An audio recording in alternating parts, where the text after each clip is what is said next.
नमस्कार, आप देख रहे हैं अनोखी आवाज और मैं हूं आपके साथ अनुष्का। दिल्ली के रामलीला मैदान में कांग्रेस कार्यकर्ताओं ने कथित वोट चोरी के खिलाफ रैली आयोजित की, जिसमें केंद्र सरकार और चुनाव आयोग पर चुनाव हेरफेर के आरोप लगाए गए। हालांकि प्रदर्शन विवादास्पद हो गया जब कुछ कार्यकर्ताओं ने प्रधानमंत्री नरेंद्र मोदी के खिलाफ अपमानजनक नारे जैसे मोदी तेरी कब्र खुदेगी लगाए, जिसकी बीजेपी ने कड़ी निंदा की। क्या है पूरा मामला, आइए आपको बताते हैं।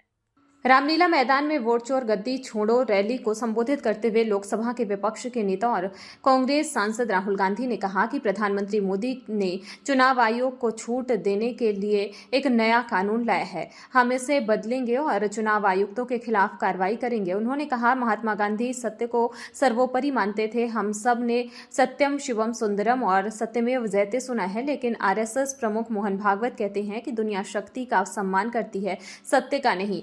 यही आरएसएस की विचारधारा है। हमारी विचारधारा और हमारा धर्म सत्य को सर्वोपरि मानते हैं। यही वह संघर्ष है जो आज देश में चल रहा है।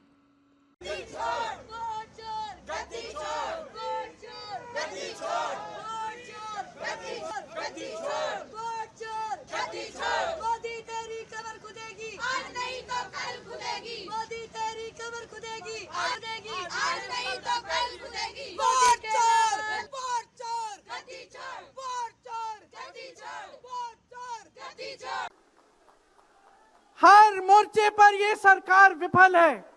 हर मोर्चे पर। आज डॉलर 90 रुपए का हो गया है। जब 60 रुपए का हुआ था तो कौन रो रहा था सड़कों पे? कौन रो रहा था सड़कों पे? नरेंद्र मोदी जी बार बार कहे जा रहे थे। आज क्यों नहीं बोल रहे हैं डॉलर पे? निर्यात लगातार घट रहा है, आयात महंगा हो रहा है, विदेश नीति फेल हो गई है इनकी। हाथ पकड़ के चलते हैं ट्रंप जी के साथ, बड़े बड़े राष्ट्रपतियों के साथ, लेकिन जब समय आता है तो देश के साथ कोई खड़ा नहीं होता। ये है इनकी विदेश नीति। और इनकी नीति कि देश की सारी संपत्ति अपने दो चेलों को, अडानी जी और अंबानी जी को पकड़ा देते हैं। यहां देश का नौजवान महंगाई से जूझ रहा है, बेरोजगारी से जूझ रहा है, पेपर देता है, लीक हो जाता है, कोई उसकी सहायता नहीं है, नशे की तरफ जा रहा है, बैटिंग ऐप में पूरे दिन बिताता है। और बैटिंग ऐप चलाया कहां से जा रहा है? कहां से चलाया जा रहा है? सूत्रों के मुताबिक प्रधानमंत्री के ऑफिस में ही एक शख्स ने बैटिंग ऐप के साथ में घोटाले किए हैं। इसकी चर्चा होती है क्या सदन में? क्यों नहीं होती? आपकी बेरोजगारी की चर्चा होती है, महंगाई की चर्चा होती है, मेरी बहनें यहां खड़ी हैं, आपकी सुरक्षा की चर्चा होती है। न सदन में होगी, न बड़ी बड़ी रैलियों में करेंगे ये लोग, न आपके पास आकर आपसे बात करेंगे, आपके हालचाल पूछेंगे, आपसे पूछेंगे कि किस संघर्ष से आप गुजर रहे हो, कैसे जी रहे हो। क्योंकि हिम्मत नहीं रही इनकी, हिम्मत नहीं रही। मगर आप मोदी जी का चेहरा देखिए, अच्छी तरह देखिए। जो मेरी बहन ने कहा, मोदी जी की कॉन्फिडेंस खत्म हो गई है। आपने देखा? वो भी जानते हैं कि हमारी वोट चोरी पकड़ी गई है। उनके पास सत्ता है, वो वोट चोरी करते हैं। देखिए, आपके सामने पड़ा है, वो वोट चोरी करते हैं। 10,000 रुपए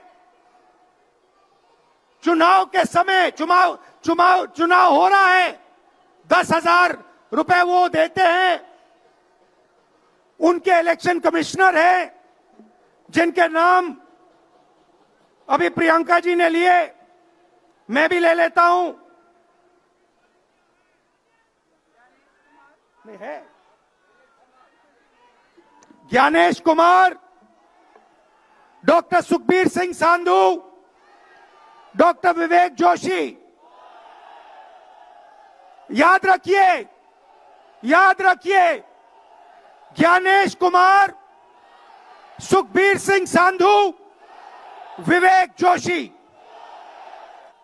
ये जो सत्य और असत्य की लड़ाई हो रही है, इलेक्शन कमीशन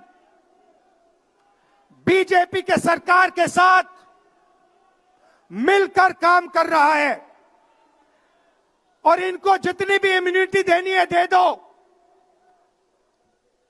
नरेंद्र मोदी जी ने इलेक्शन कमिश्नर्स के लिए कानून बदला, नया कानून लाए, कहा कि इलेक्शन कमिश्नर कुछ भी करे उन पर एक्शन नहीं लिया जा सकता है, उन पर कार्रवाई नहीं ली जा सकती है। मैं इस स्टेज से आपको कह रहा हूं, कांग्रेस पार्टी आपको कह रही है, आप मत भूलिए, आप हिंदुस्तान के इलेक्शन कमिश्नर हो, आप नरेंद्र मोदी के इलेक्शन कमिश्नर नहीं हो।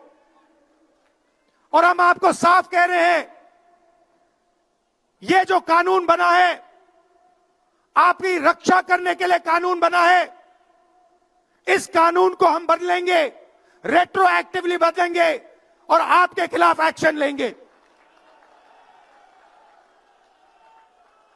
क्योंकि हम सच्चाई की लड़ाई लड़ रहे हैं और आप असत्य के साथ खड़े हो।